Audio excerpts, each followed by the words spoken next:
Good day mga ka-Eric TV, and for today's video naman ay gagawa na ulit tayo ng bonsai na pangatlo sa apat na Chinese holly na tinanim ko 10 years ago. Ito na yung pang tatlo, meron pang isa doon. So start na tayo. Again, sa mga nakapanood paano magtanim ay una-una kukunin natin yung mga ugat na sobra para makaupo siya ng maganda sa ating training pot.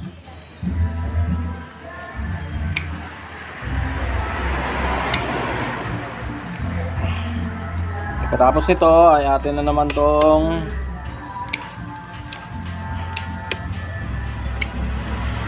kakalbuhin. Tapos pagkalbo papatubuhin na naman para makuha yung gusto nating forma.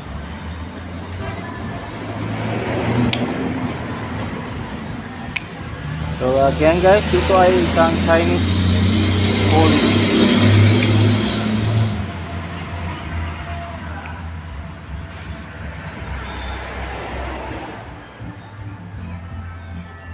So tapos na tayong magkuha ng ugat.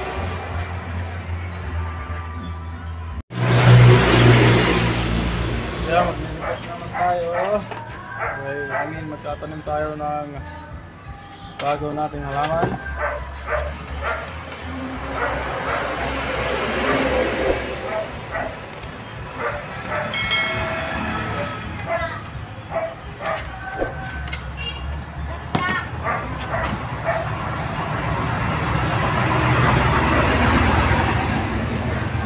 Yan.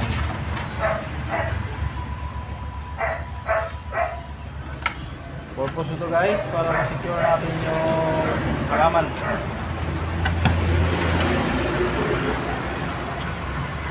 Batong training pot.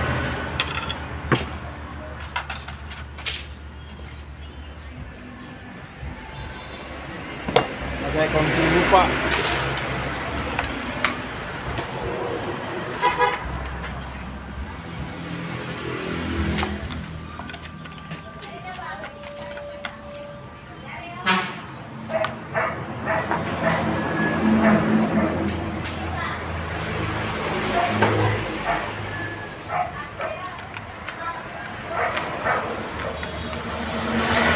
Patong natin yung halaman.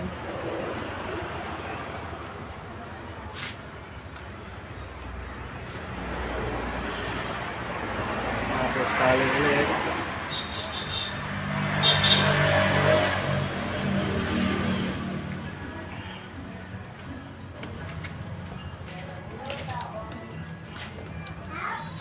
How?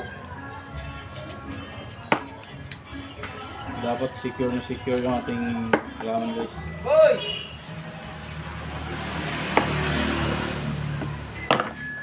Tapos sa kabila.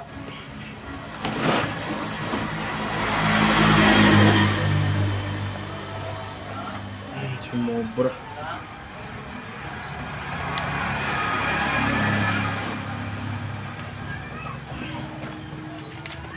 Sumobra ang ating pagkakaikot.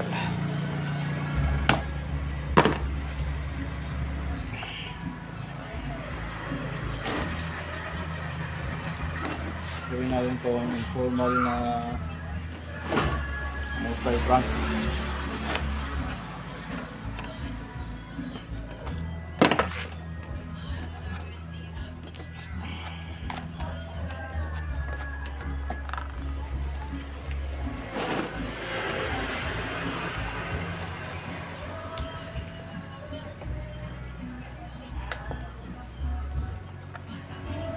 Multi-trunk.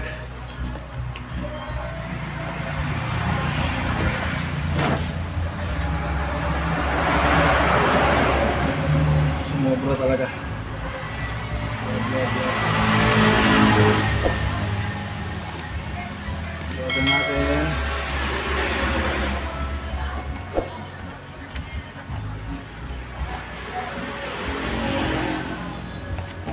Ganun siya.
So, ang gagawin natin dito guys ay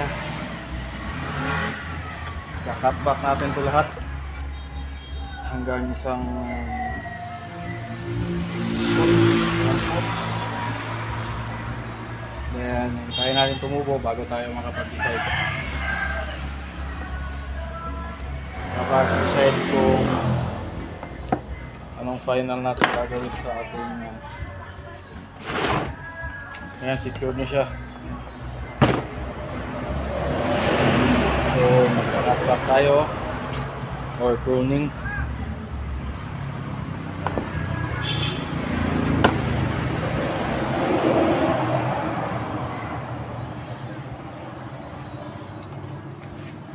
Pruning natin yung mga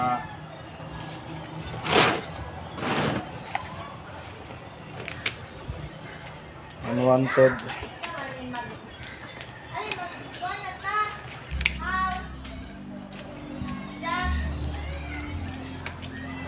Be.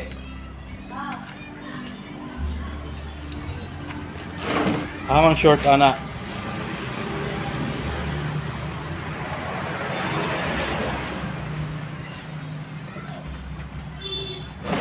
Kukunin natin to.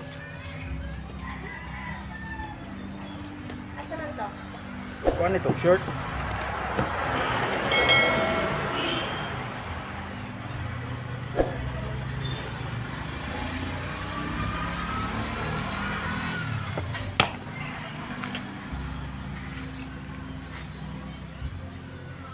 So ito naman, pwede natin itong itanim. Hindi niya kahaba, 5 inches.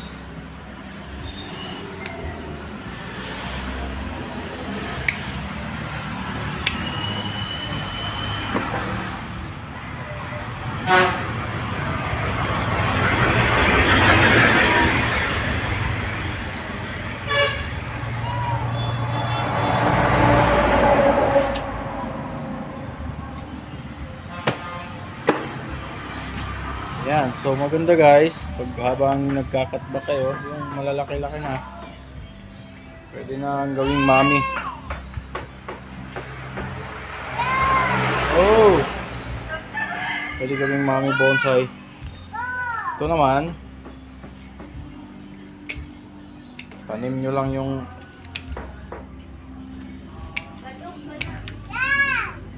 medyo malaki na. Propagate. Ito naman, unwanted to, tatanggalin natin. Unwanted ba? Dito na tayo kubuha sa itaas. Patutubuhin naman natin to.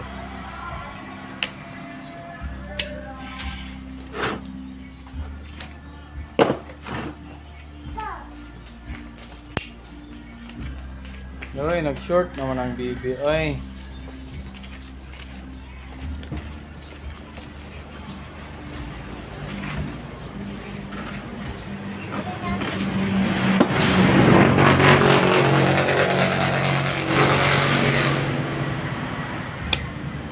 Ayan, bali natin yan.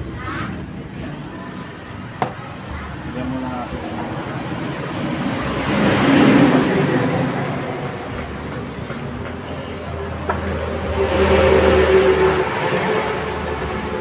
Ito ay sandy type guys.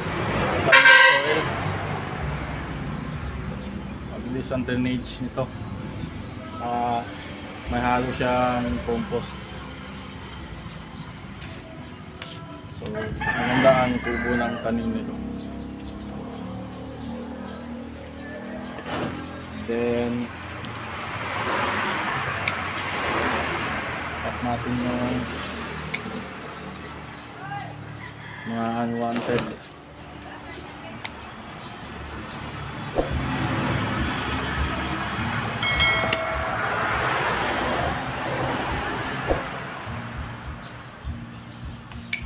Ito yung mga unwanted.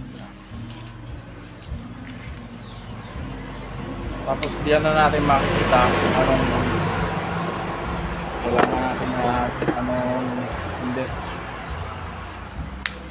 pag nakalbo na natin yung tanim. Kaya ito naka close yan, galing dito sa kabila dito dapat tutulin yan. Dahan-dahan lang guys, makikita nyo. Tapos ito patay na siya, galing natin. So naka-cross naman siya, galing natin.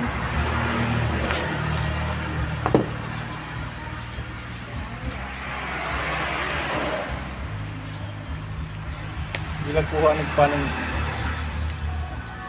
naman yung mga ganito, tatanggalin natin yan. Dahan-dahan natin lilinisin para makita natin yung gusto nating ibigay na forma. Kaya ayan, ang dami na cross. Dapat dyan pipili ka ng kung anong gagawin mo, main trunk o yung pinakamalaking trunk sa multi-trunk. So ang gagawin natin, ito ang gagawin natin multi-trunk na pinakamalaki, kasi ito yung ito pala sa kabila. Ito yung pinakamalaking trunk. Ang gagawin natin, ito ang gagawin natin kanyang apex. So dahil nagko-cross sila, tatanggalin natin yung nagko-cross. Gaya yan, naka-cross. Hindi naman kailangan talaga tanggalin, pero mas maganda kasi yung hindi magulo. Lalo na pag nagko-cross, ang gulo tingnan. Ito naman, tanggalin natin to, di ba? Ito ang gagawin nating leader. Pinaka-apex niya. So ito magagamit natin to dito.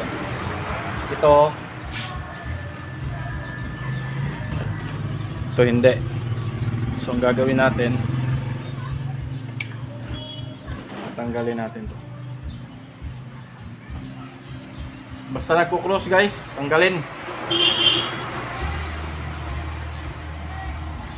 para balance, maganda yung distribution ng kanyang tanga. So ito, pwede naman natin itong tanim, tutulan lang dyan, pwede na yan kasi malaki na.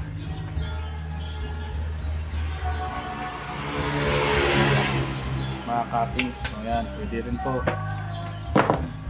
So 5 inches lang. Tapos ano pa, ito naman tanggalin natin.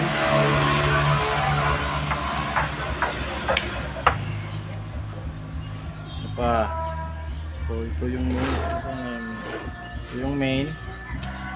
So, magagamit natin to. Ito hindi, linisin natin lahat. Ito din.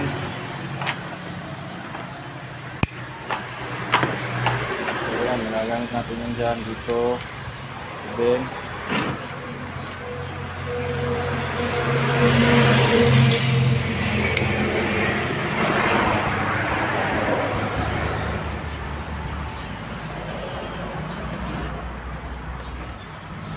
ito naman, tutuloy natin.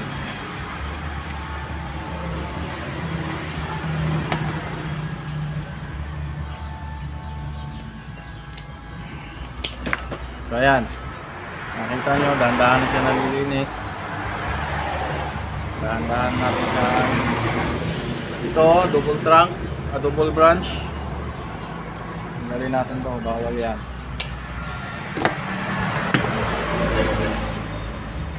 Tabi ang dalawang branches. Ayan. Ayan. Just use your imagination. Gamitin natin ating imaginasyon kung anong gusto natin ipalabas.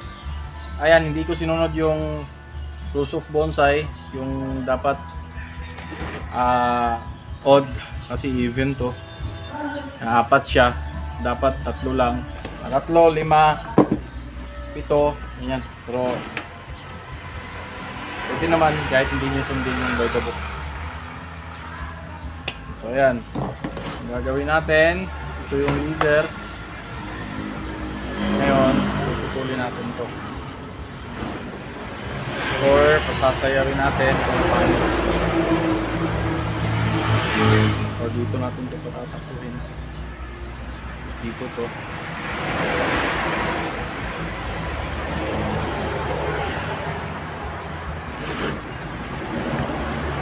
Mahirap matulong ito guys. Ang gagawin natin, patutubuhin lang natin. Lalaki at lalaki din yan. Makikita din natin kung anong ganun gawin. So again, yung mga cuttings pwede natin itanim, mga ganyan, 5 to 6 inches. Ito, dito natin tatakpuhin, ganyan, dito. So magiging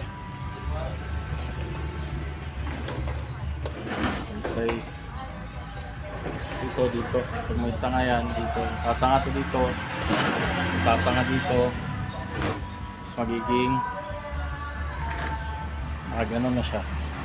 Dito ang ayan, pwede siyang dito harap, ang maganda. Ayan, yan yung harap. Dito nakaganon. So yan na yan guys, just for today, initial. Ayan, lalaki at lalaki din yan. Kailangan natin hintayin yung kanyang full potential. So, salamat sa panonood, and kung nagustuhan nyo yung ating video, like, comment, share at subscribe, at pindutin ang mahiwagang buton notification bell para po updated po kayo sa bagong videos natin. Salamat po, maraming salamat po.